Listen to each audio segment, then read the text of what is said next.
Good evening, everybody. Welcome to Windows on the World. This is our Wednesday night live show, and we've done a few of these, and I'm looking forward to doing quite a lot more. We're going to have some stuff about the law in the next few weeks, and all sorts of things going on. I've got some ancient history stuff coming up as well, so we're going to start covering a lot of the stuff that Windows on the World used to cover years ago. But tonight, we're going to get into a very important subject. Now, there's so much property being taken from the elderly. Every week in this country, houses are being taken on the back of care, basically being charged for care. So, what we're going to talk about this week is dementia fraud. And I'm going to be talking to Scott, who I've been in touch with for quite some time. And what's interesting about all this is it crosses many boundaries in that once there's a conspiracy between interested parties, whether it's the council and other state organisations, well, we find out that a lot goes on behind the scenes. And we've been exposing that for many years, whether it's the child support agency stealing property or it's government organisations basically stealing other assets and doing it through the county court. So this is a huge thing. But tonight we're going to be talking about the looting of the elderly. I'm going to give you a quote now from a judge, Lord Justice Lord Munby, and this was from the Safeguarding Conference in 2013, and it's going to tie into what we're going to be talking about tonight. The local authority is a servant, not a master. A truth which on occasions is too easily overlooked. Vulnerable adults and their carers look to the state, to a local authority for the support, the assistance, and the provision of the services to which the law, giving effect to the underlying principles of the welfare state, entitles them. They do not seek to be controlled by the state or by the local authority, and it is not for the state, in the guise of a local authority, to seek to exercise such control. That's an interesting quote, isn't it?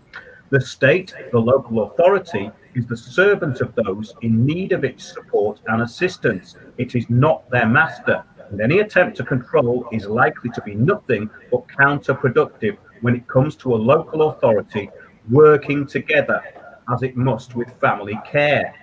And that was given at a safeguarding conference by Lord Justice Munby in 2013. Now, the reason I brought that up is because not all judges or people in the judiciary or people in your local council are aware that they're public servants. And this is a very important point. But your ability to pay for care, so Age UK, will be worked out through a means test. Your home will not be included if you're arranging care and support at home or if you go into a care home on a temporary basis. But wait for this. If you move into a care home permanently, your home will not be included if your partner still lives there or in certain circumstances, a relative.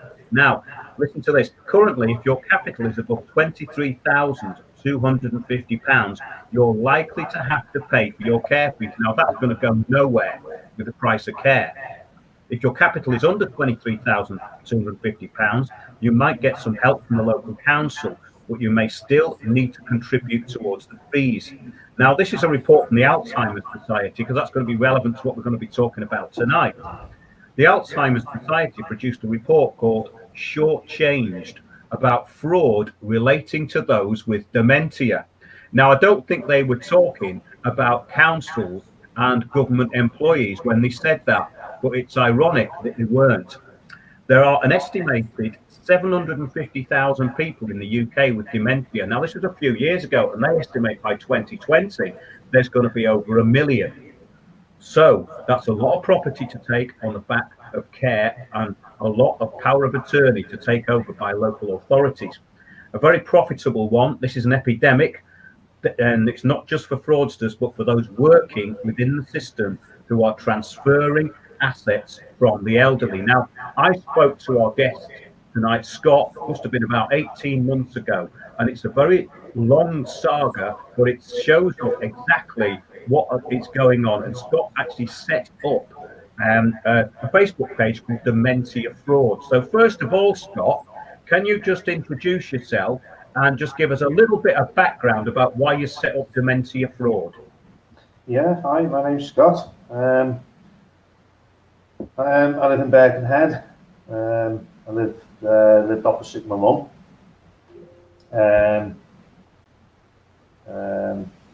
Even normal life, had my own business, not bothering anybody. In 2008, my mum had an accident. She split her head open and brain scans were performed.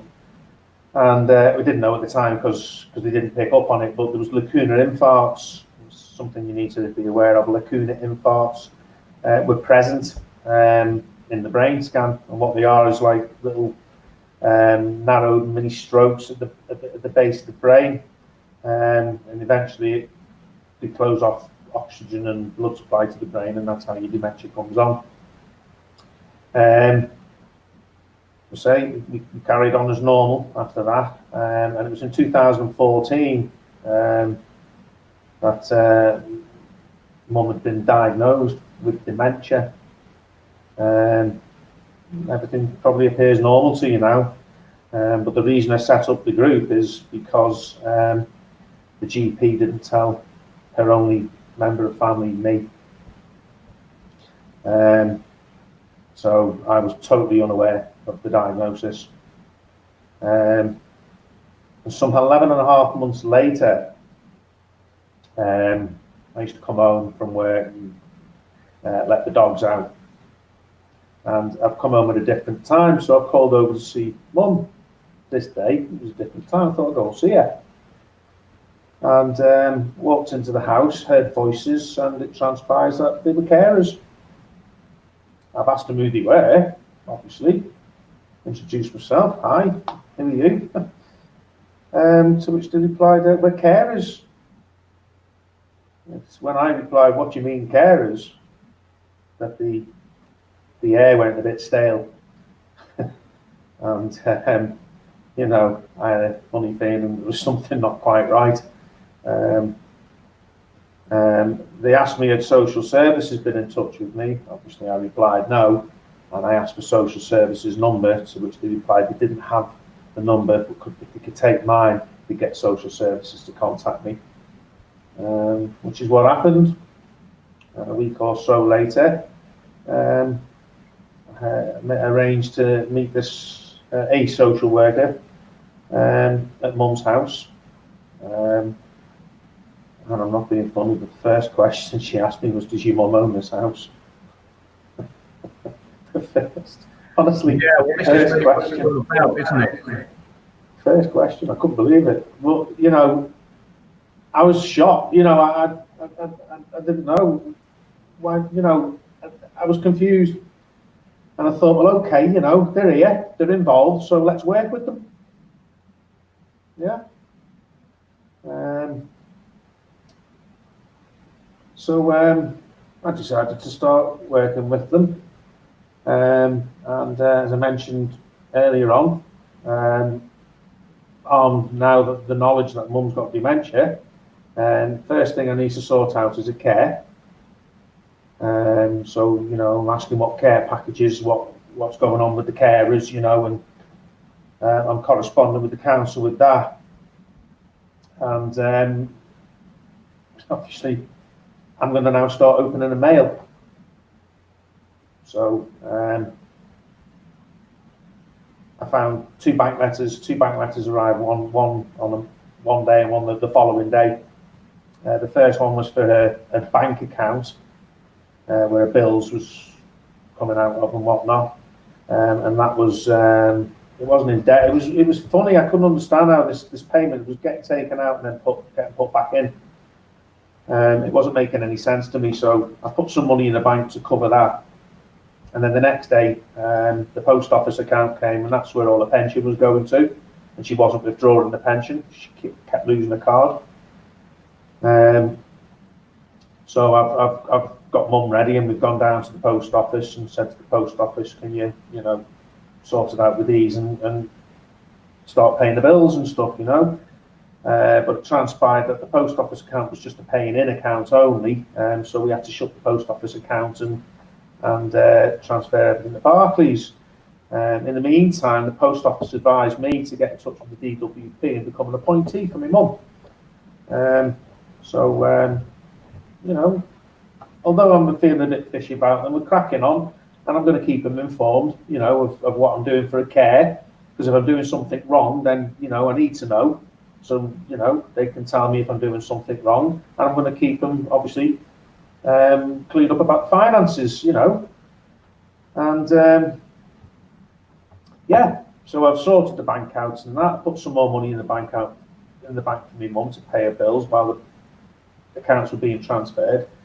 And that day I've contacted the social services and I've told them, listen, I've opened the bank, sorted the bank out, the card's on its way, blah, blah, blah. Unbeknown to me, the next day, the council contacted the DWP and told them I was neglecting my mum and committing fraudulent money activity. And they held a meeting in private. Why did they say that you were neglecting her? What grounds did they have for that? I really don't know. I really don't know. I think this is the point, Scott. I'd just like to bring this up now because it's a very important point, this, in that what you tend to find is that they make some allegations. This is what I've found with these government departments. Generally, councils do it well. They'll make allegations against you, and then they'll throw it in with their intention. And this happens to a lot of people. I've seen so much paperwork like this, so that doesn't surprise me. But I think it's important to just point that out. So carry on, yeah. Yeah. I mean, yeah, it comes as a shock to me. They had this meeting, and the police were there, and the police informed them about my records and stuff like that. You know, totally uncalled for. But this was unbeknown to us. I mean, I was buying mum stuff anyway, you know. But that's you do that, don't you? You do that. It became important that I'm paying for it in a minute. Yeah, they've frozen an account and they've frozen a pension in this secret meeting. Removed me as an appointee with the DWP. And as you heard me mention earlier, there was a bank card on order. So the bank cards come a few days or so later. And I said, oh, yeah, Mum, you can give me that money back now. We'll go down, you know, I'll go, so you go. I said, okay. So I've gone down to the bank and I put the thing in and I put the pin in. Bloody hell. Oh, I changed pin. So I did change pin and I put the pin in and then it just swallowed the card. So I've gone, bloody hell. So I've gone home. Said to Mum, you're going to have to come down to the bank with us tomorrow. So we've gone down to the bank. We sat there for about 10 minutes and the manager came out and said, he mentioned something about that, you know, couldn't quite grasp it. But I remember him saying court protection. So he said something blah blah. You didn't know about any of this correspondence, did you? No, I think not that's a clue. a very key point here. You didn't know anything about what's going on. So it's basically been done behind your back, all of it. Absolutely. Right? Yeah, absolutely behind my back. He comes out. He says you have to go to the court of protection, and the bank account's frozen. So we ran home, got on the phone to this social worker, which I must add was an agency social worker. And then when I started pressing her on this, went on the sick with stress and left. I must add that she was an agency social worker. So she come in, caused a load of bother, and then got off claiming stress. Quality. You can't make it up, Mark.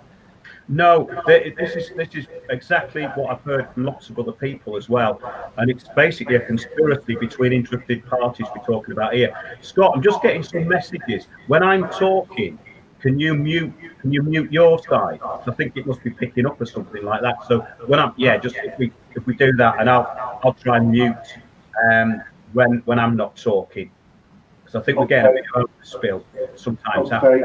Oh, there we go. Found it.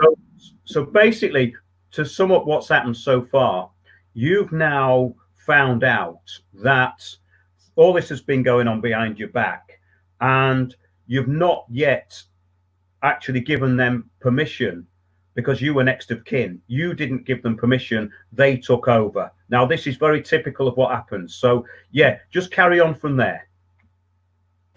Right. Well, obviously, with what you just finished on there, I mean, when I found out, I said to the GP, like, you know, why don't you tell me? And she said, your mum told us not to tell you. I said, where's the proof?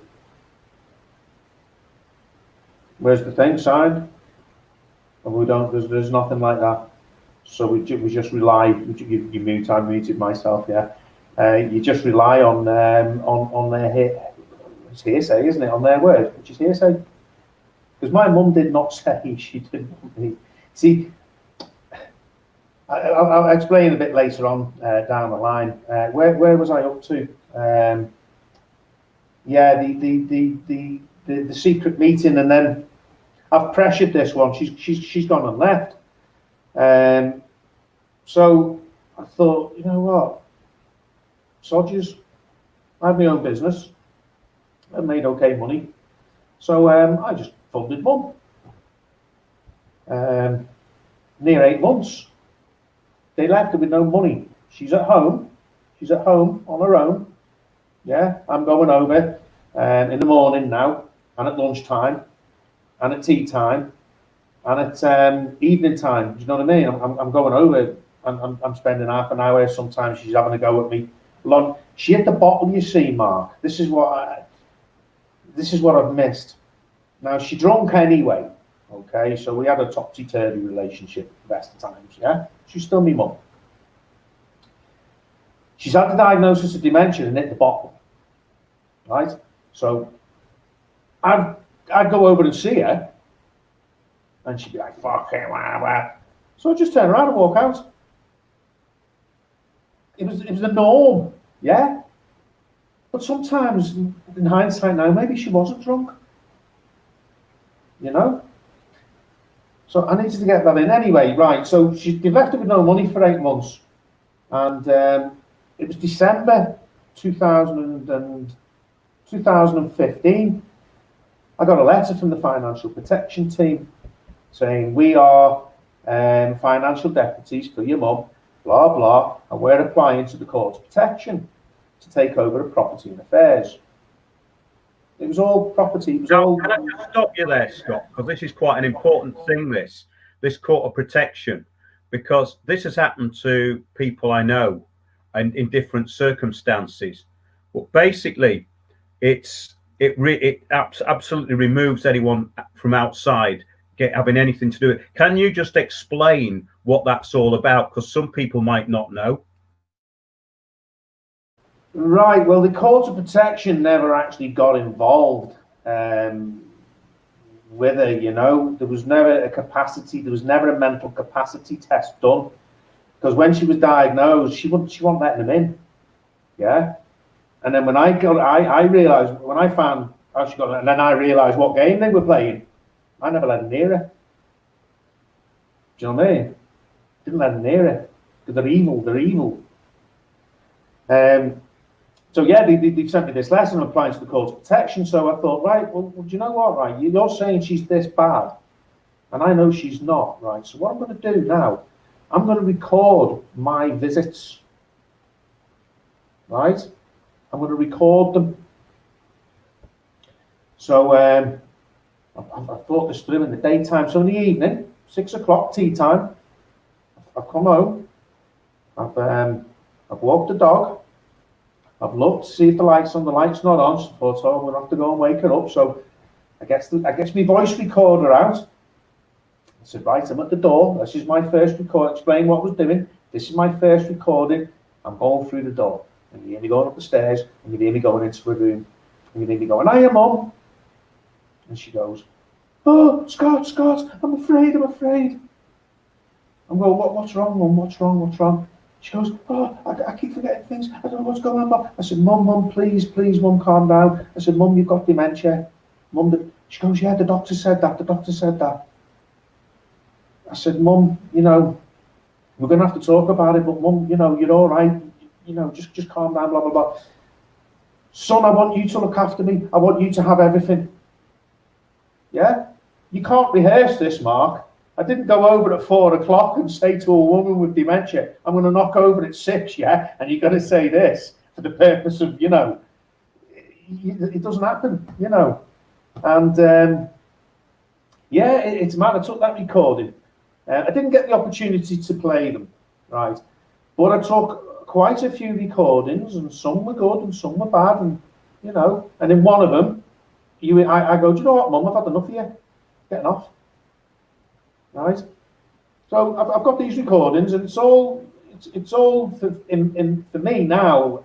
Any phone calls with them, any contact with them, I recorded it. They hated me.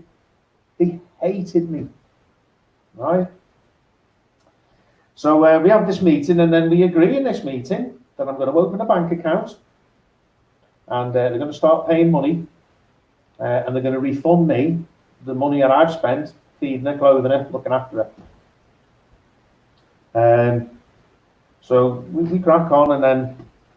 Sorry, Scott, did they put all that in writing? They didn't have to, mate. I recorded it. Yeah. They knew it was recorded. Yeah, that's good enough. Yeah, carry on. Sorry. Yeah. So yeah, eventually, Mark, it got to a stage. You know, I was in work. She rang the police saying I'd stolen a car and, you know, and money and stuff, and I had to leave work and come home, and all kinds of kerfuffle in the street, and you know, and it just got worse and worse and worse.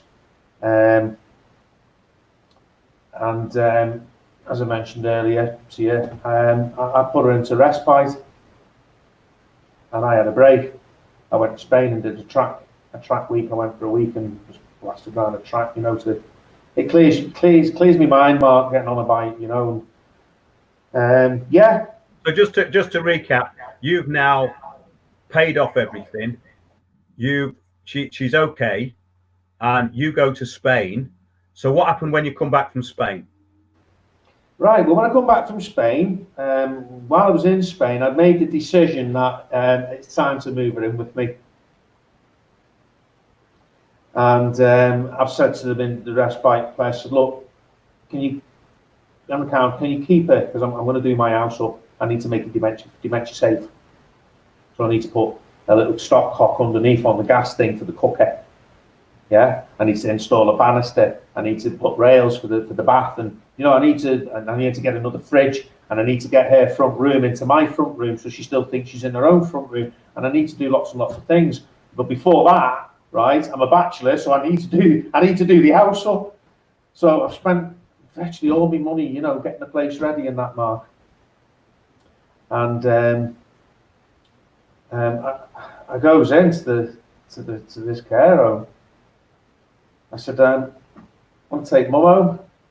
Oh, what do you mean you can't? We've got a dolls meeting. I said, what do you mean you've got a dolls meeting? Something in here for respite. Something in here for respite. I said, I'm taking her. I'll ring such and such. What was her name? I'll ring this one of the evil twins. That's probably the best way to describe it, isn't it? Yeah, I'll ring this one. Carol Musa, and I took Mum. I took her home and I got her home, and she was with me for a few months. I get a phone call this day from the carer saying, "Look, I'm not going back in the house. Your mum's just threatened to stab me." So I'm like, oh, what am I going to do? So my mum and dad had split up. And his new missus, she was not in the care, but she was in the NHS. She knew people. Do you know what I mean? I knew she could give me the right advice. So I rang her up and I said, "Look, this has happened." And she went, "They're going to section your mum." Now all along I had the feeling they were trying to take Mum from me. So now they're saying that, I'm thinking she didn't threaten to stab her. So just to clarify something here, Scott. So they decide they're going to section her after you've taken her out of the respite place. I think you're muted, mate. No, Mark. No, my dad's missus. She told me that they were going to section her. Yes. So what? Before she was just giving you advice, basically. Before they could section her, Mark. Yeah. I sectioned her. Right. I didn't do it willy-nilly. I came home and I researched on the computer what sectioning was. And while I was doing this research, I discovered Section 117 aftercare. Okay, now that Section 117 aftercare is partly funded by the local authority and partly funded by the NHS, but the care is fully funded. They don't tell you about it. They don't tell you about it. But I kept that to myself. I kept that to myself, and you know, I sectioned mum. And then after 28 days, you know, they tell you what's going to happen, if they're going to keep her in section, or, you know, where's she going to go? She's going to go to a mental place. She's going to go to a care home. And they told me, they advised me to start looking for a care home. Then they wanted to have a meeting with myself, the doctor, the psychiatrist, the consultant, whatever he was, and the council. And I just said, it's a conflict of interest. I'm not having a meeting with the council. You can have two separate meetings. So they had two separate meetings, but they had a meeting with the council first, right? And basically, they'd agreed what care she should be getting. They didn't have power of attorney, but they'd agreed between themselves what care she'd be getting. And they decided to prescribe a risperidone, right? So when he had the meeting with me, I say to him, blah, blah, you're not going to give her risperidone, okay? Oh, well, we've already decided that we're going to give her risperidone. We're only going to give a little tiny little bit. I said, it kills them. Don't be giving her risperidone. They carried on. They just gave her risperidone. All the symptoms came, the shuffling, putting weight on, swollen ankles, the cellulitis. It all came. And there was nothing I could do, mate. She was under dolls by this time in the care home. Do you know what I mean? There was nothing I could do. Nothing I could do. Which is horrible, because, you know, in common law, okay, next of kin, they're the ones who have the automatic power of attorney. Okay, if the councils have got an issue, then the councils can monitor. You shouldn't just jump in there and kick the family out the way and take over. No, this was the whole point of it, and it works on lots of different ways, in lots of different levels, this, because I've been contacted by a lot of people over the years, and all of a sudden the family's got no power of attorney, and it's just been done in stages to remove it, basically, so that the person becomes under the full care of the local authority. Is that what you're talking about here, pretty much? Pretty much, Mark. Yeah, pretty much. Well, we're the experts. We've been to university, and we know better than you. But they don't know better than you, because you only know your mum and your dad. No one else knows your mum and your dad. The brothers might know, but they don't know them like you know them. Do you know what I mean? This is what happens when the state interfere at all levels, and it's, as I said, it's not just like one section of basically interest where this happens. I mean, I've been looking at this for years, but basically what it's about taking away and splitting up the family so that they just get into the taking and looting of the assets, which I think is where this whole thing is going in your case. So we got to a point, we were talking before the show, that the psychiatrist actually said, I will decide who gets lasting power of attorney. Now, I think that's quite important to bring that. Yeah.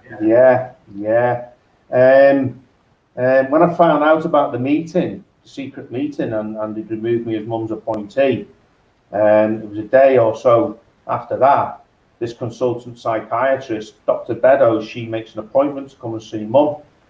And chatting away, and I said to her, I said, I've sorted the thing out. I've told these, and this is what they've done.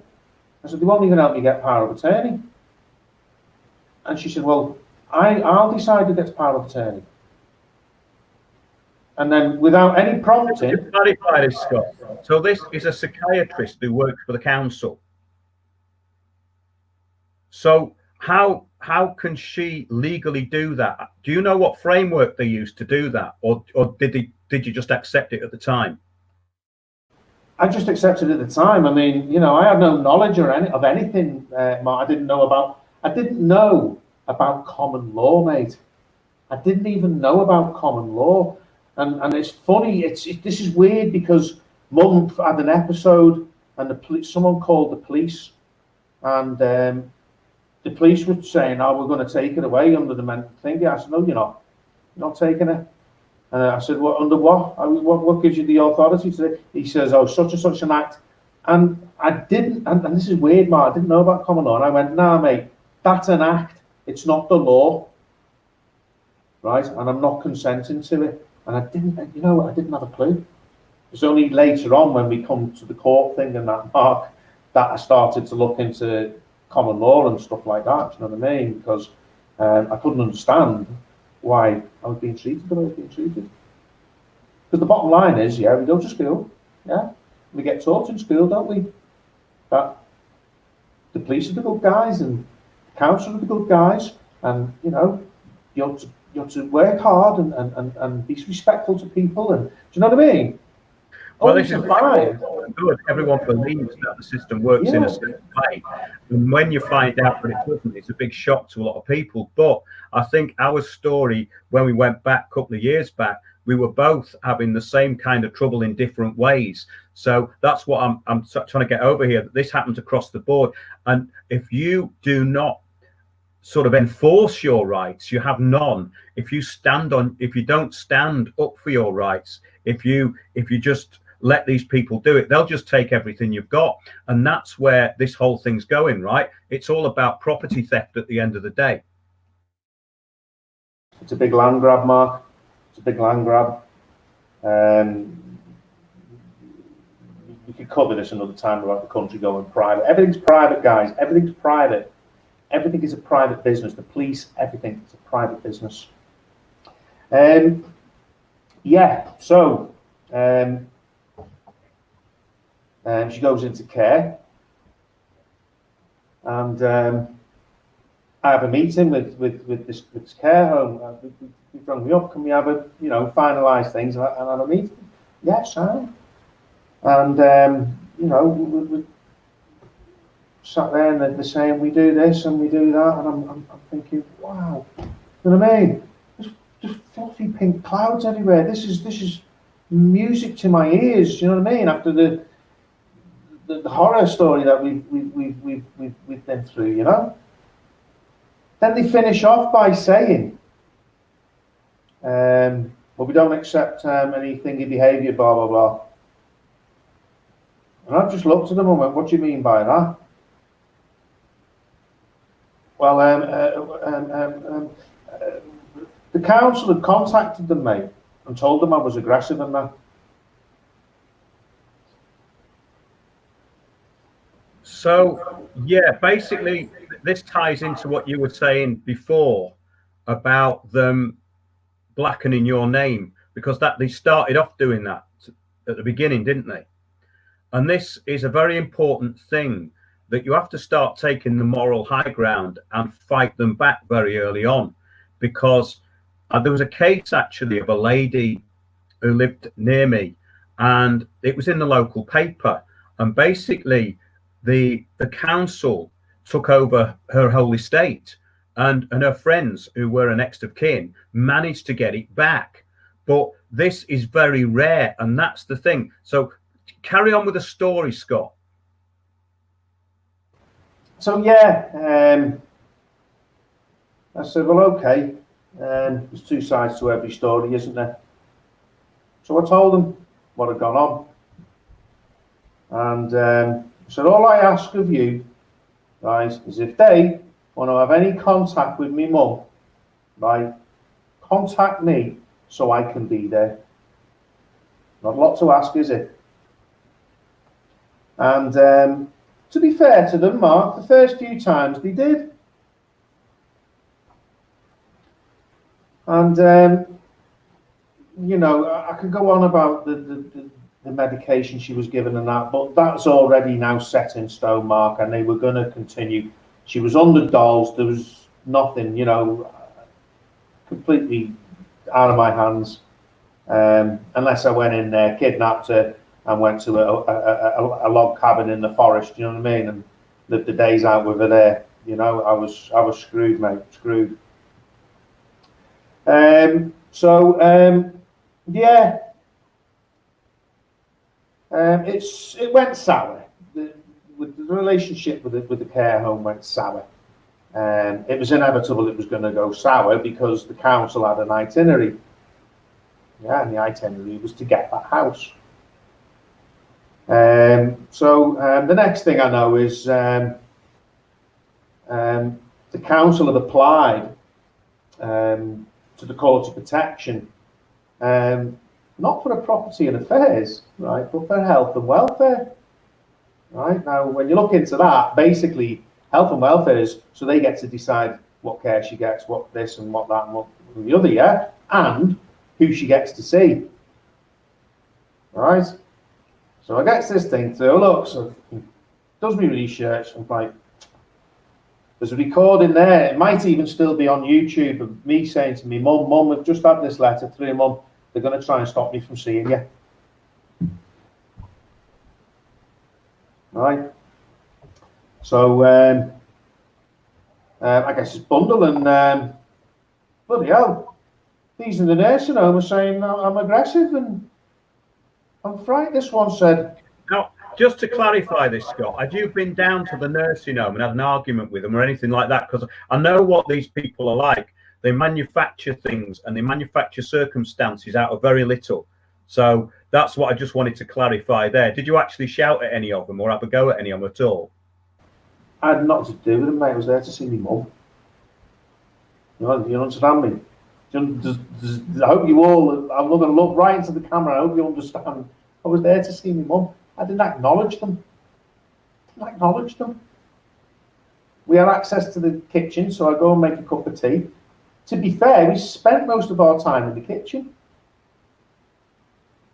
And then I was recording me and Mum for prosperity. I got told not to record. And I said, well, sorry, but I'm going to record. This is for me and my mum. This is for me. And when my mum passes, I've got something to remember my mum by. I wish I'd have done it. And here's something for everybody, you know, if you've got kids and that, yeah, and we've all got well, I wouldn't say smartphones, but I think virtually every phone on it now has got a camera, yeah? Right, I'm going to say this for the family thing, this, and if you do it, you're going to thank me. You're going to thank me for it. 5 minutes a week, get together and film each other and build a thing up. What's it called, Mark? A diary, innit? Like a diary of events. And just 5 minutes a week. And then look back on it in 12 months' time. And you can say, oh, you were right plonker that day, weren't you? You cheered up that week, didn't you? And it's a history of events. It's priceless, you know. Those things I did for me mum, Mark, with me mum are priceless to me. Absolutely priceless. So yeah, they tried to stop me from seeing her and they set a court date. And this time I'd literally, a customer had come into my shop and he'd said to me, have you heard of a tort, Scott? And I went, no, I haven't, no. He goes, watch Guy Martin, not Guy Martin, he's a great. Watch Guy Taylor on torts on YouTube. So I watched Guy Taylor, and then there's another guy called Lance, an oldish guy, looks like Captain Birdseye, and he covers torts as well. Now the first Guy Taylor's the same fella, yes. Yeah, Guy Taylor's entertaining. Guy Taylor's entertaining, and Captain Birdseye tells you the seriousness of a tort. You know how much of a serious tool it is in law. It's a serious document. It's a serious thing. So yeah, I looked into that. So the next thing I've gone from that to common law, and next thing I'm swearing me oath to the barons. Yeah, after the Nice Treaty in 2001, where the Queen failed to respond in time and in person. Yeah, over the Nice Treaty back in 2001. She lost the coronation. She's nothing, is she, the Queen? Well, anyway, so I goes to court armed with, are you under your oath of office and all this to the judge? Yeah, I'll have you arrested for treason and all of this, right? Yeah, well, that's not a good route to go. I wouldn't recommend anyone do that. We've all no, tried it's not. No, but it's not the best way to go around it. But the point is that we're getting now to the stage of where they're coming in to try and take the house, right? No, this is to try to stop me from seeing her first. Right, okay, yeah. Trying to stop me from seeing her. Well, anyway, you know, I've armed with all this information, and you know, I did well, mate. I did well. I won. I maintained the right to see me mum. And some of them recordings, remember me telling you the recordings was gone over to visit her. I made some recordings. I introduced a few of them recordings, but I introduced one of the bad ones, yeah? When I say bad ones, the one where I said, oh, Mum, I've had enough of you, I'm getting off. And they tried to, they're evil, these people. They tried to just concentrate on that one, you know? And in the end, right, the judge went, oh, like this, he went, oh, can't you just go outside into a room and sort it out? Which we did, and as I say, I maintained the right to see my mum. So we cracked on. And obviously now it's really uncomfortable for me to go there, Mark, after, you know, seeing the lies that they were telling about me. In one of the letters, there was no statements introduced to court, but from the manager, Kelly, her name was, right? She put, I fear that one day after work, yeah, Scott's going to be waiting for me. So I wrote in response to this, to the judge, well, if that's how she feels, yeah, then something serious must have happened, surely, and the police will have been involved by now, yeah? If she thinks I'm going to be waiting for her outside of work, do you know what, Mark, in hindsight, she said that because she must have thought I knew she was killing my mum, mate. Yeah? Well, why say something like that? I've never had a bad word with her. But this has happened. Mark's heard it before, guys. This is what happens. Mark's heard it before, and if you go on my sites, you'll see it. You go on the forum and the story. You'll read the cases. I don't call them stories because they're not stories. They're cases. Yeah, so anyway, I mean, we cracked on. It's been uncomfortable for me, Mark. Grandparents before, right? And I've been up to care homes, and the stuff that I've heard and the stuff that I've seen is quite unbelievable, because it's clear that in a lot of these places, this is a separate issue. But a lot of the people in these care homes are actually getting bullied, and they're actually being made to think they're losing their minds.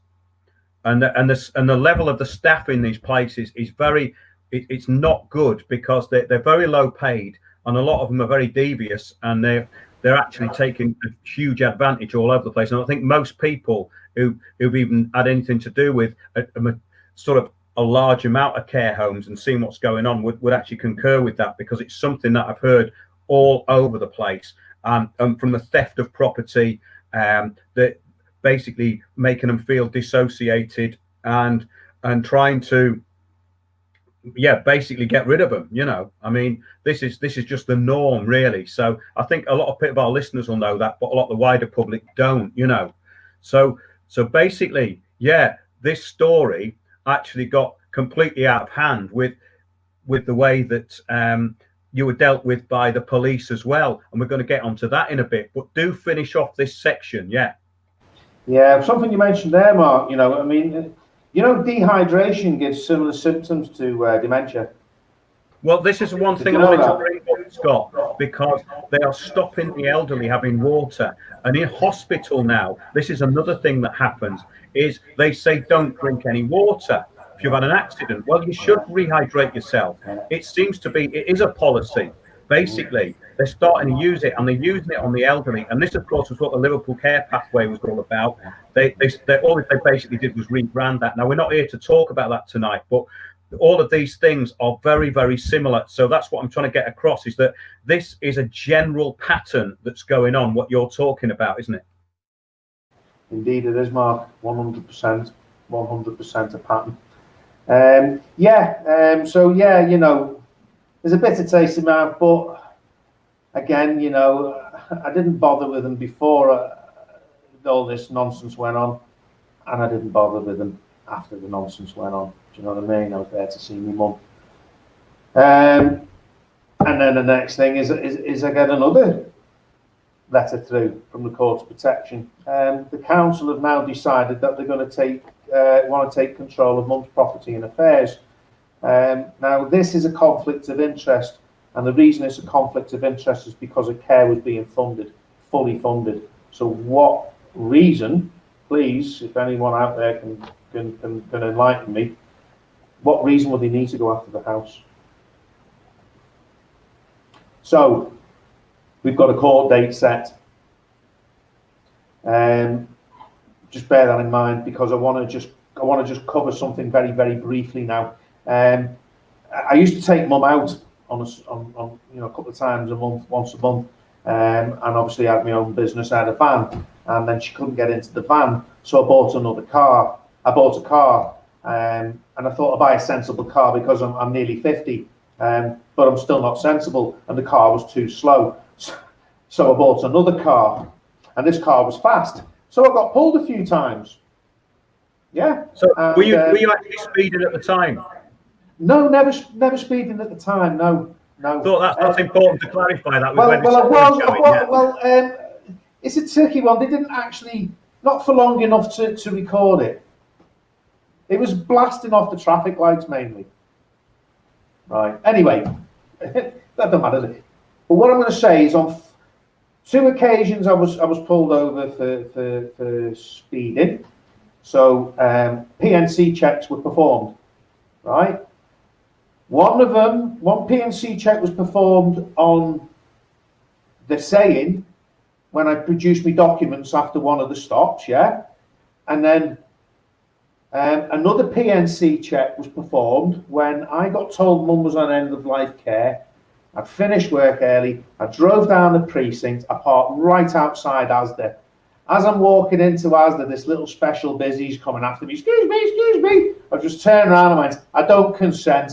And I've gone in, I've grabbed the shop, it was only a couple of minutes, grabbed the shopping, I've come out, she's waiting there with a copper, isn't she? So he's like, wow. And I went, look, your car's not insured. I went, there's my insurance, trade insurance. But that doesn't mean, I said, look, what does it say there? Any car, blah, blah. So he's running around the car, and he's on the radio. And I've said to her, look, I parked here because I've just been told Mum's on end of life care. Next thing, he's heard me, and he's come back, and he went, I've just heard that, mate. He goes, I'm not going to give you the ticket, right? He goes, the car's flagged for no insurance. I've just radioed through and I've had it removed. Yeah? And he let me on my way. Right? So we've got this out of the way. Right? That from between June 2017 and the 31st of August 2017, sorry, the 30th of August 2017, 4 PNC checks had been performed. One of those PNC checks, one of those stops, I was sat in the back of the police car. It was the day I got the car. I booted it off the lights, right? He's caught me up because I booted off the lights and then I went slow, you know what I mean? I went around these little twisties and then slowed down. He's caught me up. He's followed me. He's pulled me over. I've been sat in the back of the police car for 40 minutes. 40 minutes, okay? So we've clarified that. 4 PNC checks, 1 for 40 minutes. Court case. Council going after the house.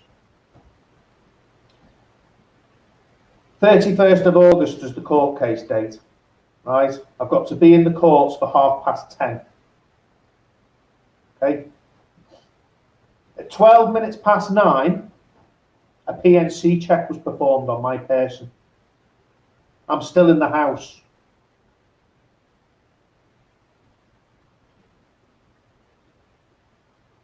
Because of what's happened, I'm going to give you some more information here. It'll help.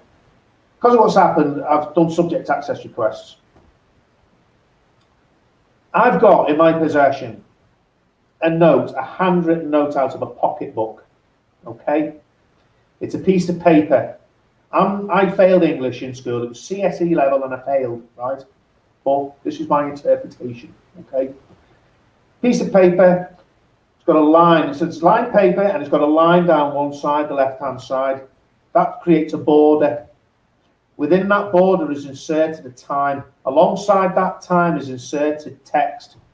So for me, right, when you've got a time and text, that means that text happened at that time. Yeah? Yeah, thank you. So at 0600 hours, the tunnel police have written, start shift, blah, blah, AMPR, blue BMW, and the registration number. 6 o'clock in the morning. Then further down, he's got... This is an interesting thing, Scott, because this actually ties into everything in that you've got these cross parties who are obviously talking to each other and picking off people. Because it's happened to me. I've had this sort of thing. I'm not going to go into my experiences now, but when you were talking about this was actually very interesting, because it shows that these people have got no scruples whatsoever. In other words, they will maliciously target people, and it's done with these cross references through agencies. Now, I think this happens more than people think. And in your case, what I wanted to bring out as well is that the Mersey Tunnel Police are a private company, aren't they? Yeah. Tell us a bit about that. Yeah, well, he claims at 21 minutes past 9, he stopped me, right? And they claim they stopped me because Merseyside Police had contacted them via radio following ANPR intelligence, right? I've done lots of SARS.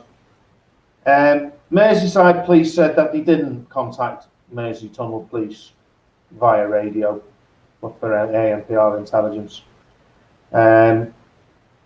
They also claim that they set up a log for the information, which was driving whilst disqualified. Right now, 12 years earlier, I was involved in an incident. I got disqualified from driving, and apparently, an order was made for me to sit an extended driving test. That order never left the court building. Right. The DVLA were unaware of it. I was unaware of it. Okay. The police claim it went on to PNC, but we've already established that 4 previous PNC checks, it never came to light. Right. But it managed to come to light on the day that I'm due to go to court to protect my mum's assets. Right. Now, over the 12 years, the paper records, and I have it in black and white, all the paper files were destroyed.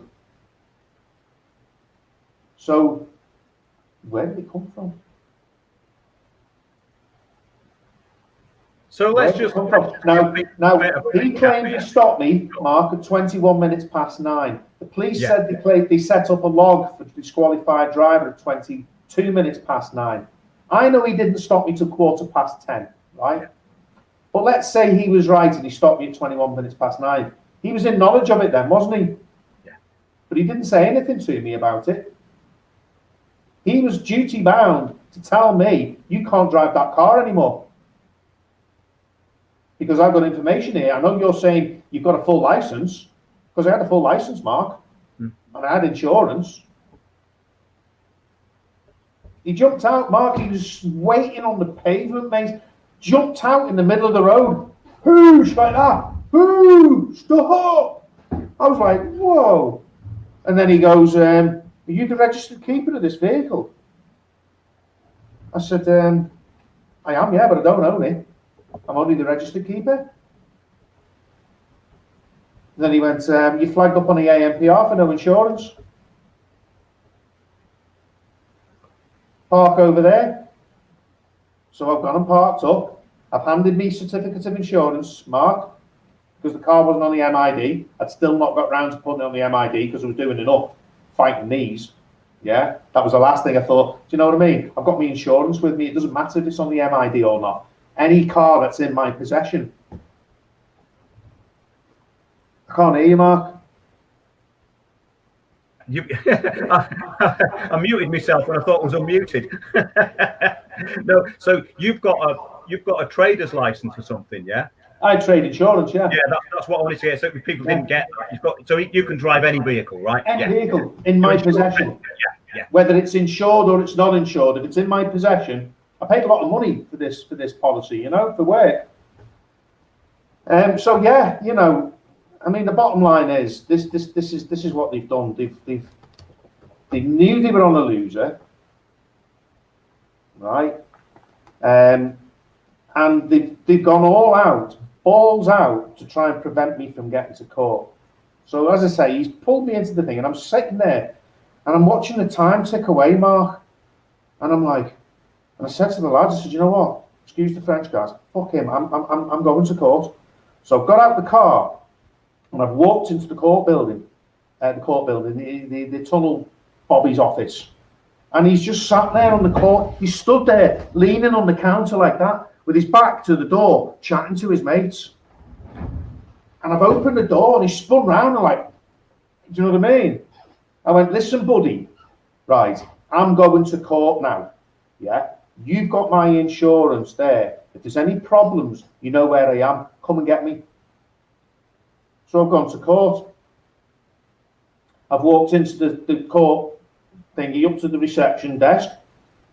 The guy just hands me 4 gagging orders. Can you explain that? Can you explain what was in the documentation? A gagging order is basically, you're not allowed to say this, you're not allowed to do this, you're not allowed, it's a private meeting, you're not allowed to tell anyone about it, you're not allowed, you know what I mean? A gagging order. It's exactly what it is, a gagging order.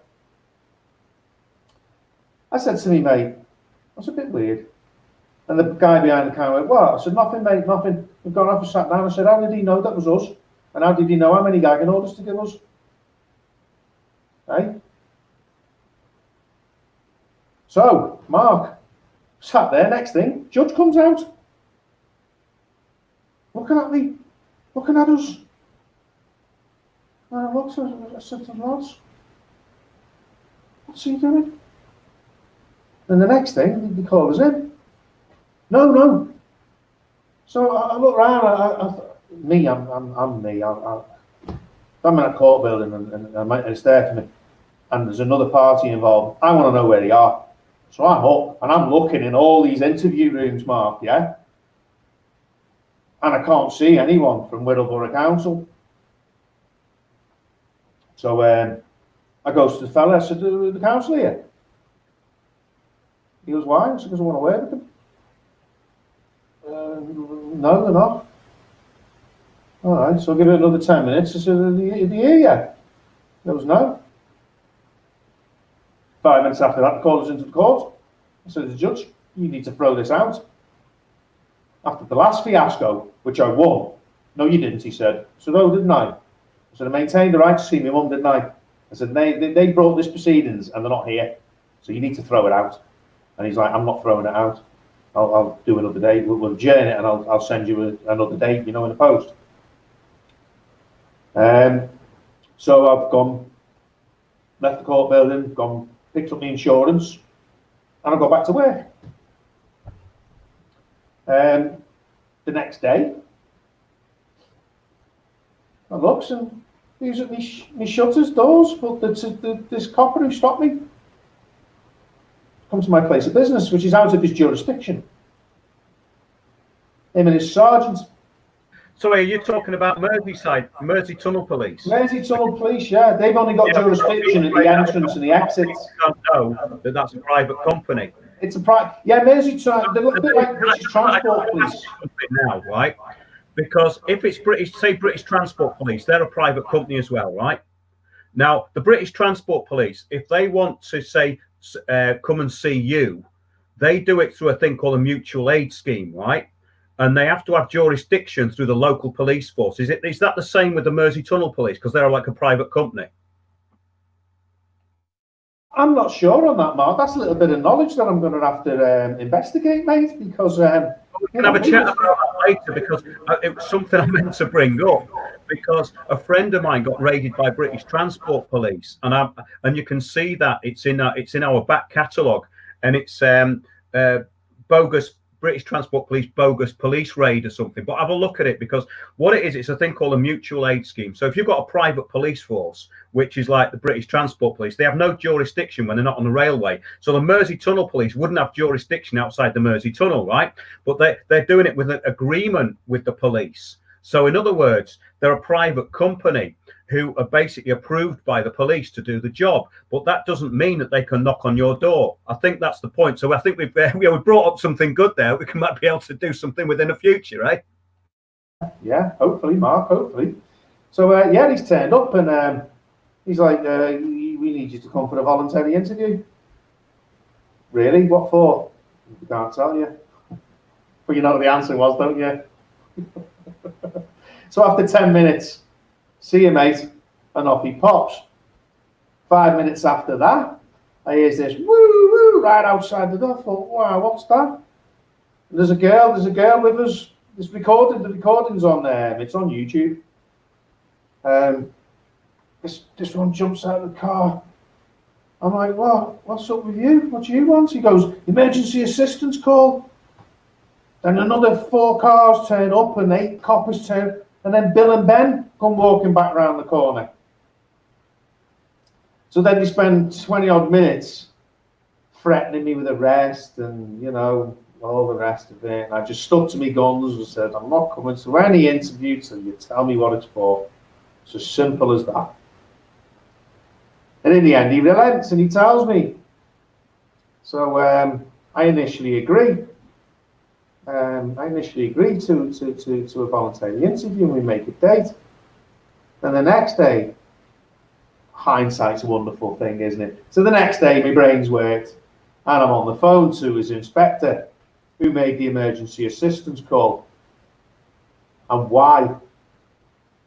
For what reason? Because, you know, there was no reason to be making any emergency assistance call. And she's, at one point, I'm not talking to you anymore. So I shouted at her, reminded her that she was a public servant, which I'm wrong, actually. She's a public trustee, isn't she? But told her she was a public servant and she will answer my questions. And I must have got her on the back foot and pressured her a bit more. And during the conversation, this is pretty much word for word this now, I said to her, so listen, right, I said, if you've got a gripe, if you've got a problem with the country, you've got 3 years to sort it out, right? Your driving convictions are spent after 5 years, yeah? And your criminal convictions are spent after 10 years, yeah? This is a 12-year-old unissued judgment, and you're chasing it up. To which she replied, we were given it at the time of the stop. And that was the gold for me. That was the gold. That was the admittance. I knew that they knew at the time of the stop, but it took the DVL. It took basically then, right? I've got an email there. This guy from it went to the serious organised crime list that morning. Yeah, Mark. It went to organised, serious organised crime. I had knowingly driven for 12 years. I had obtained insurance by deception. I may have an alias which could open up a raft of inquiries.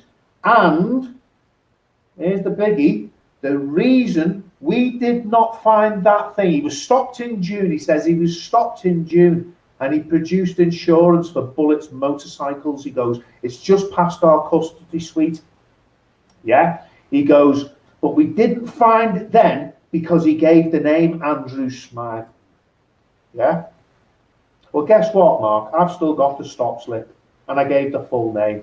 And guess what else, Mark? I've got a PNC search at that date, that time, where I gave the name Andrew Smythe, but the PNC search is in my name, Scott Andrew Smythe. Yeah. Come on, guys. You have me guilty.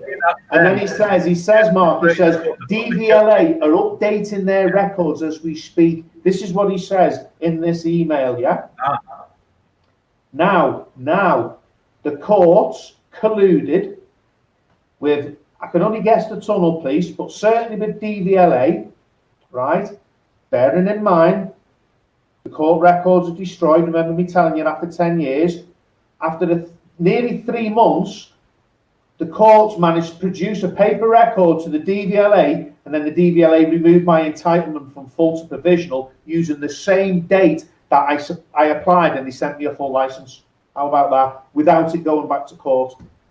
How about that? No explanation. Oh, sorry, Scott, we made a mistake. Let's go back to court and we'll have it out and we'll explain to you what happened. Nah, bollocks to you, Scott. We're just going to collude and we're just going to fuck you up. So as a consequence, I couldn't test motorcycles anymore and I had to close my business. And now I've got no income. And I'm sure looking at me in that, I'm not one for working for someone. So, you know, it's sad, Mark. It's sad what you know, and they've done it. They know what they've done, and how did they think they were going to get away with it? So why do you think all of that happened with the tunnel thing? Now, just for the listeners, really, are you convinced that it's all connected, that the whole thing's connected with your mother's side of things as well? Yeah. Absolutely. I mean, the council never turned up. Have I mentioned that? When I got to court, the council never turned up. Now, what would have happened? Yeah, you mentioned that. Yeah. What would have happened if I hadn't turned up? What would have happened? Let's just lay it out quite simply. Council bring proceedings. Other party doesn't turn up. Who's to say that the council hadn't walked into that building that morning, got themselves on CCTV, yeah, and then was sat in a private room somewhere, waiting on a phone call, say, quick, get in here, let's box this off.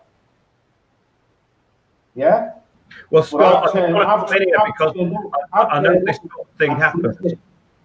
I know this sort of thing happens, yeah. This is a very important point because your case brings up several things which are absolutely uniform in a lot of these types of cases. In other words, things will be done in the courts in private or when you're not there, and you will not know anything about it. And this is why people get put on most wanted lists as well, by the way, because they might be on a warned list ready to go to court for 2 years. And they may have moved. Next thing is that you can be wanted in all the local papers. Now, I sorted all that out with Crime Stoppers. I got Crime Stoppers basically taken down. But this is a very similar thing because what happens is the bureaucracy works against you. And what these people do is they use their inadequate bureaucracy against you in a very deviant way. And basically, so that they're taking advantage of all parts of the system, which is why what you're saying, everything should be recorded, everything written down, record every phone call, every interaction you have with any authority, because if you'd have been more slack with this, you'd have had no recourse whatsoever. So that's important, isn't it? It goes without saying, mate. It goes without saying. You record everything. You get everything in writing. Don't do emails. Don't do none of that in writing. You have a paper trail. That's what you need. You need a paper trail. None of this electronic stuff. They can hack your computer at any time they want. Anytime they want. But they can't hack your filing cabinet, can they? They can't hack your secret safe somewhere with all your safe paperwork in there where you know it's going to incriminate them and you're gonna get your day in court with them. They can't get it if it's in paper.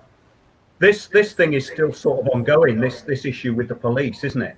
Absolutely, yeah. I mean, what's happening now, bring it up to date. I've done the subject access requests.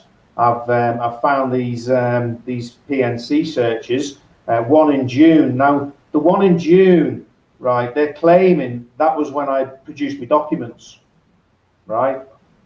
Now, it doesn't make sense for me to do a PNC search on someone who's been given a producer. Do you know what I mean? Yeah. It doesn't make sense. It's just produces documents. Obviously, the searches will have been done, and he's been given a producer, so he just produces. I think it was just his certificates of insurance or something, you know. So I don't understand why they done a PNC search, but that search was 6 days after the hearing when they tried to stop me from seeing my mum. Okay. I'd only just got the car, this BMW, and I need to tell you this, right? I need to tell you this. It was after the hearing. I've got this car. I was driving down the road. There was a green Mini in front of me. In front of that was a white Toyota. The white Toyota was doing 25 mile an hour. It gets to a set crossroads. It doesn't indicate. I just goes woof alongside this Toyota to get off from the lights. Do you know what I mean? So the lights changed and I woof. I didn't nail it. I just gone woof up to 30 mile an hour. I kept it at 30 mile an hour. The Toyota's turned left. So the green Mini's now behind me instead of behind the Toyota.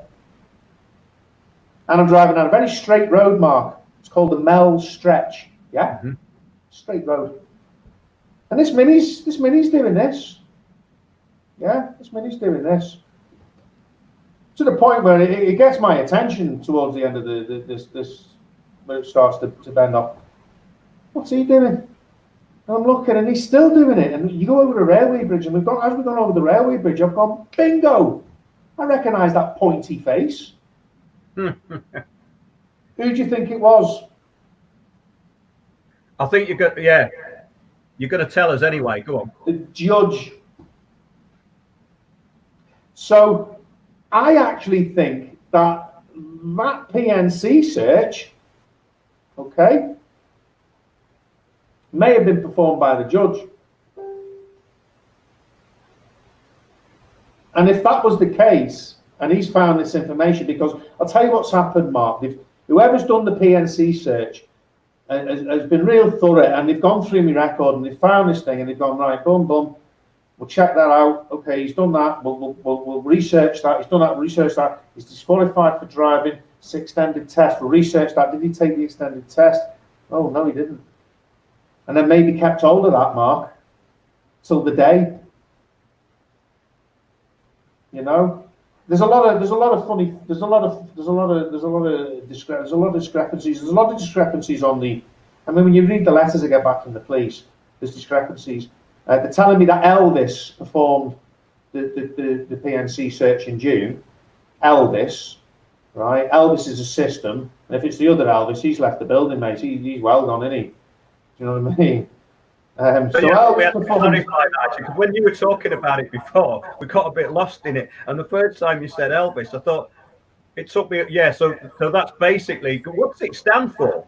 Do you know? I'm not quite sure. I had a quick research. It's a system that the police use for searches. I didn't research it properly, but it's not a person. It's not a man. It's a system. And then the one in at 12 minutes past 9 before I've even left the house. That's an IT issue.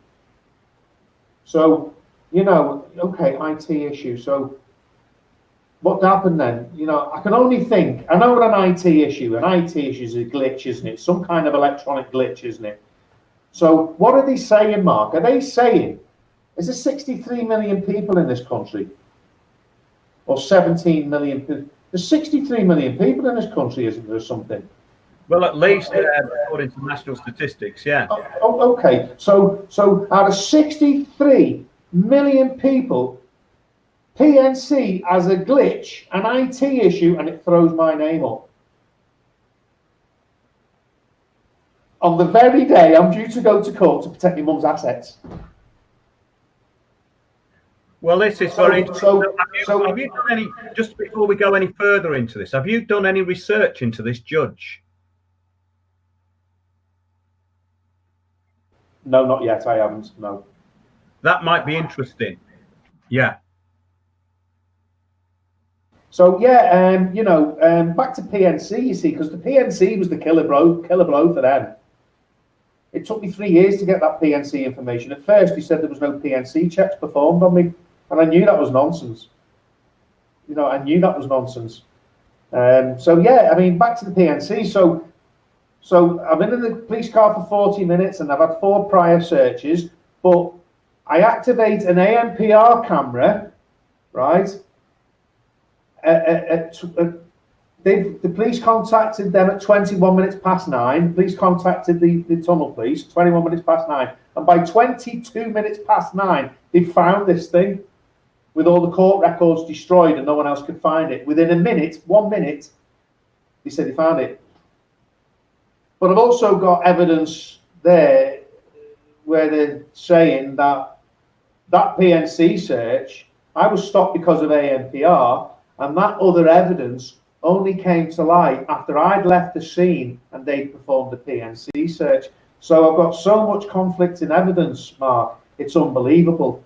And yeah, you're right, it's really at an end now because, I mean, you've got to appreciate, you're fighting them, they've got an army of people, right? And if you get the better of one person, they'll sideline that person and just introduce someone else to take their place. And they will quite happily just keep on writing to you. So for me to get back Elvis and IT issue, that was it for me. That was it. Final straw. I'm not writing to you anymore now, right? I'm now compiling a timeline of events, which I've done. I've done the tunnel police one, because that's also going to form part of my. It's actually going to form the structure to my bundle as well, isn't it? Because it's already written down now, and it's in. And I've already sorted that folder out into date order, letters sent and the letters received. You see, the beauty. I can't really give too much away, but I've got stuff in my bundle, Mark, that I'm going to introduce. I'm going to introduce a particular piece of evidence into the bundle. And then further down, there's going to be other evidence in that bundle that's going to relate to that bit of evidence. And then further down, there's going to be more. But I'm not going to tell them that's related. That's up to them to figure it out. I'm just going to give them the evidence. That's right. You start constructing your own timelines. This is very, very important. A point I wanted to make, Scott, was this, yeah? That when we started talking a couple of years ago, I think that the main thing we were trying to say is that, as I said at the beginning of the show, these people, these trained change agents in these organizations are working together, and they have access to information that they shouldn't actually have. That's basically the bottom line, right? Now, the point is, it gets very sinister if you come up on their radar for some reason or other. In other words, if you upset one of these public servants or these basically public-private partnership servants, yeah, well, they can do very malicious things behind the scenes. Now, that's why it's incredibly important to keep a record of everything. Put everything on paper. Even when you go to court, just write everything down and give it to the judge and record everything, because it's the people's court of public record. It's your public record. If you don't keep records, it's in a way your own fault, because these people are out for what they can get. And this looting program is going on a massive scale. I've been a victim of it. You have. Loads of other people have. And I think most of our listeners and hopefully new people will get what we're talking about a bit. These stories can become quite convoluted. But the point is, I think you've laid it out pretty well there as to what went on. In other words, we're talking about sort of people who are conspiring against the public interest. And that is actually what the new public interest is, conspiring against the public to take assets and to actually deprive people of their rights. Yeah. Common purpose, Mark. Yeah. It's a common purpose. Yeah. See, I mean, you can easily get sidetracked, but I mean, you know, to try and put things into perspective, you know, in this information has come to light, and because this is the key to unlocking the dementia fraud. This is the key. I've got to concentrate on the stop, because that's the key to opening the door. Because why else would you lie? It was entrapment, Mark. It was conspiracy to pervert the course of justice. Yeah. Common law crimes. There's no time limit on them. That's right. They're relying on my ignorance now. They're relying on my ignorance and lack of knowledge to be able to bring proceedings. You know, but you know, I'm going to relent, and I'm going to instruct a firm of solicitors, but I will grill that firm of solicitors, because here's something you guys out there you need to know. Solicitors have three main obligations. Solicitors and lawyers and whatnot, they have three main obligations. Yeah, the first obligation, sadly, is not to you. That's right. First obligations to the courts. Yeah, you swear an oath to the bar. Okay, you can. This is readily available information. You can research. It's on the internet. It's true, right? The second obligations to the bloody public.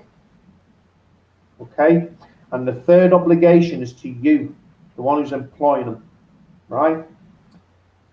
I'm going to be brief. This is slightly off track, but we speak a language in court called legalese. The lawyers and the solicitors, they understand it. When you're stood there with your solicitor, you don't understand the language. The judge looks at you like you're a child. You've had to employ an adult to interpret things for you.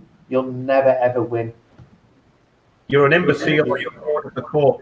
If you're legally represented, then you don't really have any power. A delinquent. Yeah, delinquent, an imbecile, yeah.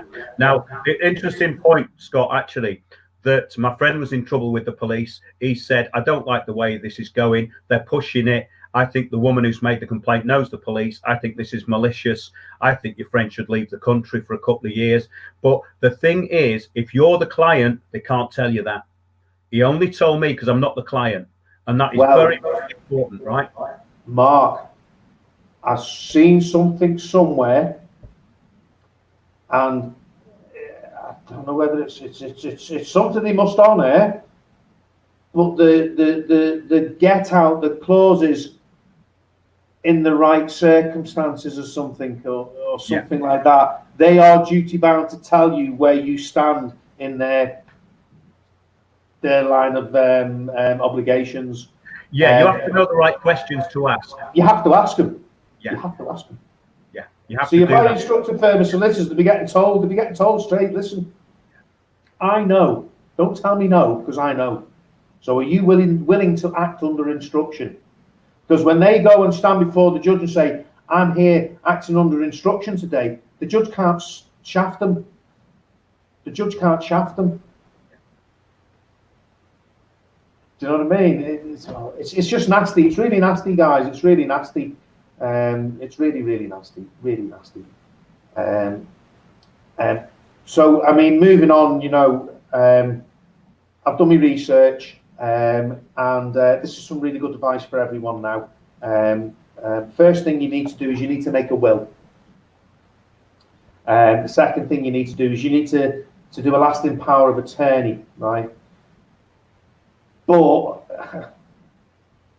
don't rely on them, because Mark will back me up on this, I'm sure. It's been known that the council have got in touch with the Office of Public Guardian, said they're not doing the job properly, they don't deserve to be lasting power of attorney, and had them removed. Yeah, basically, right, it's by hook or by crook, this, yeah? You can actually say that. They'll get what they want by hook or by crook, and the only way around it is to put your trust into put your property into trust if you can. Put family property into trust. And it took me a long time to convince people that this was the case. And I've seen so much property stolen on inadequate paperwork, for a start. So when we're talking about taking it off old people, it's a lot easier, because what they did with you is they removed you from the equation. They removed the nearest relative, and they can use all sorts of ways of doing that. And basically what it means is that you have no rights at all over your own inheritance unless you've actually sorted this out beforehand. So yeah, I'll leave that to you. There's a word, Mark. There's a word, right? I've not mentioned this word. I didn't mention this word because money's really irrelevant to me, yeah? But it wasn't just my mum's house, right? It was my inheritance that they were trying to take. What gives them? What gives this? Well, I know what gives the right, and if anybody's listening, jot this down. The Cestui Act 1666. Yeah, this is why they can do what they do. It's an act of legislation. It's relevant to the person. We are all classed as person in court. We're all classed as a person. Yeah, all acts of legislation are relevant to the person. This act of legislation, it was put together after the Great Fire of London and the plague, because all these politicians looking around, seeing all these dead people, all this land, didn't know, because there was no birth certificates back then, didn't know who owned what. So we had a secret meeting right? In the evening, it must have been midnight or something like that, and he created the Cestui Act, right? And basically, at that time, we were out sailing the seas, yeah? So we are all considered dead, missing, lost at sea, yeah? And until you come forward... Yeah, it's something that I brought up now. People will then go, oh, they'll talk about this Admiralty law. Now, Admiralty law has been in courts since at least 1296. I've got the paperwork that goes back to 1296 where they were doing this. So what basically the Birth, Deaths and Registrations Act does make you property. That's the later version. The Cestui V Act was a trust that's set up about your estate, because it's a way of trading you. Now, all this stuff is a bit abstract to some people, but I did an article a while ago called "Are You a Pauper?" and it goes into this basically the certificate of settlement from the 1500s into the 1600s, where you had basically a birth certificate, a passport, and a national insurance number all rolled into one document. And if you went to another county, you would have to carry this with you. If you fell foul of the law, you were vagrant, or the beak said that you weren't keeping yourself adequately, you could be getting the poorhouse, and you'd have a pea pot on your arm, which meant pauper. On your passport, it says what type of passport is it, and you have a look, it'll say P. The passport office say it stands for electronically readable passport, but mine was actually saying P well before it said electronically readable passport. So they don't know, basically. So all this stuff is occult law. It's worth knowing. And I think the point is that, yes, keep good records and make sure that you're on top of all this stuff. Now, what happened with your mother's house in conclusion, Scott? In conclusion, we had this hearing, didn't we? And the police stopped, the stop thing happened. Then they sent me a court date, which was a good bit away. So I got onto them. I said, nah, my mum's not well here. Right, you can bring that court date forward. So they brought the court date forward, but they allowed me mum to dehydrate, and she passed away before the next hearing. I got the house. I got the house. But only for your due diligence. Because if you'd have slept on your rights, they would have had it, wouldn't they? Oh, easily would have took it. Easily would have took it. Easily. I mean, you know, if you wanted to meet me mum, you're meeting her now. Do you know what I mean? She brought me up. My dad worked away, you know, so, you know, I've developed my mum. I'm more my mum than my dad. I've got my dad in me, but I'm more my mum. So if you want to meet me mum, this is my mum. I'm probably a bit more calmer version, to be honest with you. Well, you have to be, don't you? She was mad, mate. She was mad. She was mad as a hatter. But yeah. Oh, where was I? Well, I think we've covered quite a lot of it. For some people, this stuff is quite confusing if they don't see. The thing is that I think, to reiterate the main points, is that basically these keep a record. That's what you said. Yeah, Mark. She never let them in. She would not let them in. So if you cast your mind back to what I was saying earlier on, the first meeting I had with the social services and the carers, they'd only literally within a week or so had just managed to get in then. Yeah. My mum had kept them at bay. Very headstrong, my mum, very, very independent. You know, she really was very, very independent. And as I say, she wouldn't let them in. And then I got the social workers notes, September 2014. If you can't gain access, knock at the son's house. He lives in the same road. And they still never knocked. That was in September. So September, October, November, December, January, February. Another 5 months, yeah, where they didn't get access, where they didn't sort a diet out, they didn't change a medication. They didn't even review her meds.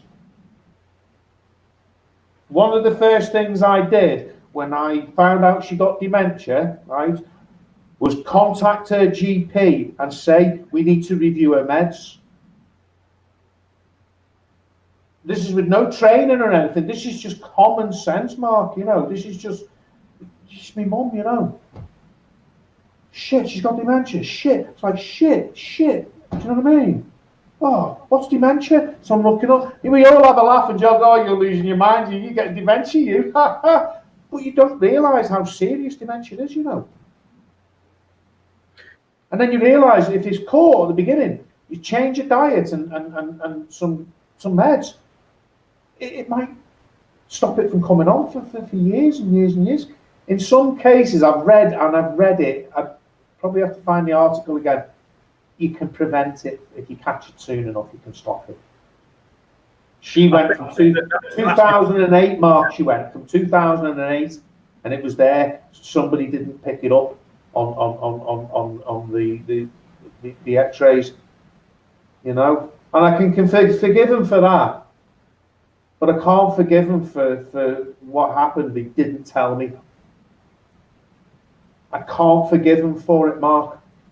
Well, this is the thing. I mean, I think what we're talking about here is the wrong sort of people are in public office, right? And that's what you have said. Common purpose is just one strand. Common purpose train these people to be very belligerent, and basically it's about they're destroying society. We go into this stuff a lot with social engineering, what it's all about.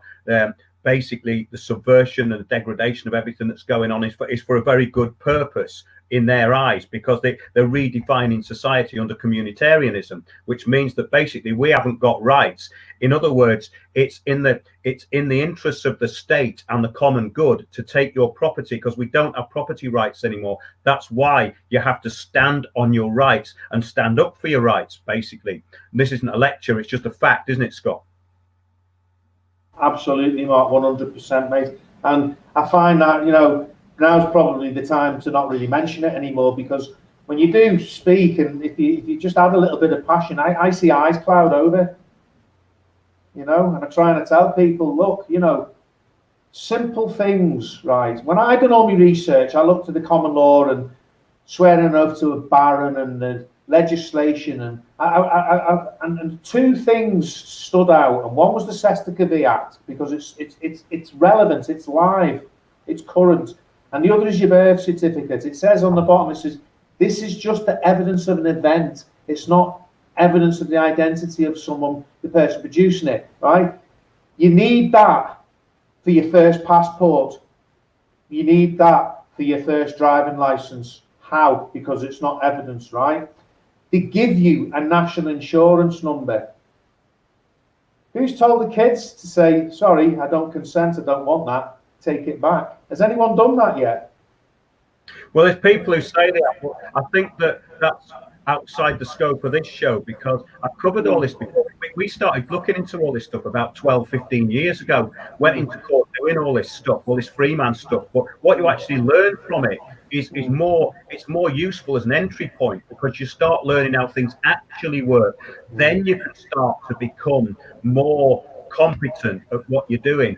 And the main thing is that in the system that we live in now, if you don't protect your assets, you won't have any, because they're coming after everything. That's the whole point of what we talk about in the whole thing of the communitarian system, the Agenda 2030 policies of the UN, are to strip you of property. And if you don't have property, you don't have rights. This goes back into ancient law. So basically, the reason to take property is that you are a pauper and you don't have rights.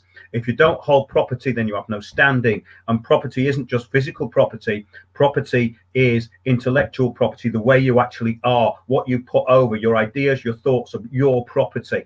And this is a very important thing. So if you're deemed to be an imbecile, then you don't have rights of property. And I think that's quite an important point, that, Scott, because what they're doing to taking with the whole point of dementia is that you are no longer competent, and they will come in like vultures and take everything you've got. It's basically like a very parasitic system, and the people who have contacted me over the past 5 years, I think you're quite lucky in your case, and you've done some really good due diligent work, and you're a bit of a fighter as well, which is great.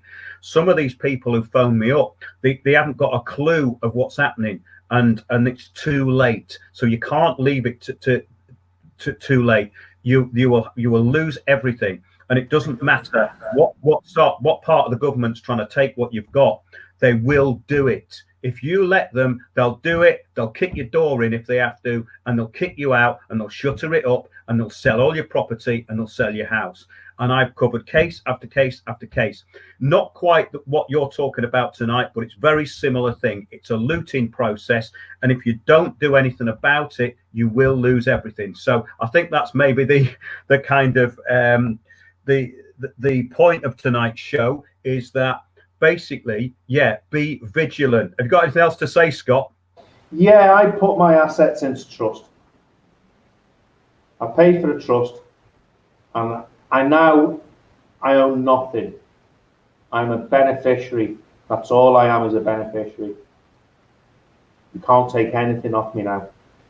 And if I have kids, you know, one thing for sure, right? If you've got kids and that, you put your assets into a trust, right? Those kids are going to get the benefit of the property. You get to call the shots because you set the trust up.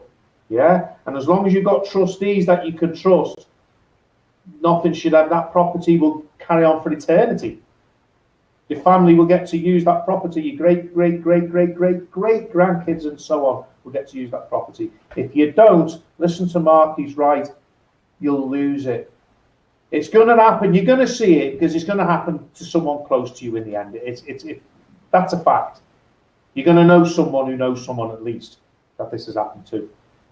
They go above and beyond the call of duty, right? They're on a land grab. You want to start conspiracy theory, and you can look into Agenda 21. You can look into all kinds of things, you know. The bottom line is we are cannon fodder. And unless we, like Mark said, we know and exercise our rights, we're just going to be blown to smithereens. It's as simple as that. Yeah, because a lot of people don't realise that this is not a country that people think it is. It doesn't work in any way the way the public think it does, and that's the danger in this country. They actually still have some faith in the media and the government. If you go to places that have lived under totalitarian governments, they know what's going on. Not that they can always do anything about it, but I think, well, in conclusion, I think that's some really good advice, Scott, and we'll do some more on this over the next couple of weeks. I'm on next week with Kevin Boyle. Next Wednesday, we're going to be talking about the deeper meanings of law and how it's enforced in the system we're living in, because I've done a lot of stuff on this on the past. And I think these are great conversations to have, and we can really move things forward now because we've got so many cases to look at. So thanks, Scott. That was really good. And I know it was hard for you, but we got there. It was all right. Thanks very much. You're welcome, mate. You're welcome. You know, I just wanted to, my ultimate aim, you know, before I go is to make changes to legislation. You know, I intend to take these guys to court. I'm pretty certain that they're not going to want to go to court. You know, and then, you know, Mark, there's a sinister side to things where, you know, I could be forced to accept some kind of payment for to continue to live, if that makes sense. If you got enough shit on these people, you can go missing. That's what I'm saying. Yeah, this is a big worry because the case I was dealing with was really pretty scary. And it was basically thinking, well, these people can do anything they want. And I'm just talking about police here. They can do anything they want. And there's actually, if they're serious about it, there's not a lot you can do. But what you can do is make sure that they know that you know your rights, because a lot of them will back off then. If they think they're dealing with somebody who's got some insight. And also what's very useful is to make it appear that you have inside knowledge. That's one thing they're very frightened of, right? Yeah, it's a long, hard process, Mark. Certainly is. And using the word process, that's the best way to get them is to show that they've abused their own process. Absolutely, Scott. That's it. That's brilliant, that. Thanks a lot for coming on. You're welcome, Mark. Thank you for having me. It was very good. And I hope people learned a bit from it. And don't get too despondent about it, because these are victories, basically, right? We're talking about, in a way, we talk about victories here. There's loads of people who've lost everything. through the very systems that we're talking about. We're going to go more into that in weeks to come. I've got some great stories on it and remedies, and that's what we're looking for. So thanks a lot, Scott. Thanks for coming on. Before I go, Dementia Fraud Awareness on Facebook. I've got Dementia Fraud Awareness on Twitter. Between those two sites, you can find the YouTube channel and you can find the forum. There's also a map flying around. Have you seen the map, Mark? There's a map flying around on Facebook. One of the members of the group set up a map, and you put a tag on the map and a little story, a little bit about your case, and it's filling up at an alarming rate. I saw that, Scott. Look at your stuff now, and I pulled down a couple of the stories. I was reading them, so that's a very good resource for anybody who wants to connect about these issues. If you've got an elderly parent that's got dementia, get onto Dementia Fraud on Facebook and Twitter and start. And that's what you do. You see, the thing is, once people don't feel like they're on their own and they can look at other case studies, it helps tremendously. I think. Absolutely. Yeah. Absolutely. I mean, Mark, if I do have to accept a payoff, mate, it's going to be a few bob. I'll be running around the country helping people, mate. Well, this is the thing. They make changes to legislation. They're wrong, you see. They might, in my experience, they'll bury things, but they will never admit they're wrong, because that opens the door for you suing them, and they don't want that. And the judges don't want it most of the time either. It's very, very difficult. Yeah. But at least you brought it to life. Thanks a lot, Scott. Peace out. Thanks, everybody. Thank you. Take care. Cheers, Mark. Cheers. Thanks a lot, everyone. Remember, we're on live Sunday, 9 p.m. every Wednesday on YouTube while we're still here. So thanks a lot, and see you on Sunday on Windows on the World. If you're coming down to Worthing on Saturday, we'll see you there. If you're not, you can book me through windowsontheworld.net for a talk, the Real Citizens Assembly, where there's plenty of information, and I'm getting great information from the people who turn up at the talk. So thanks a lot, everybody, and thanks to Scott, and see you soon.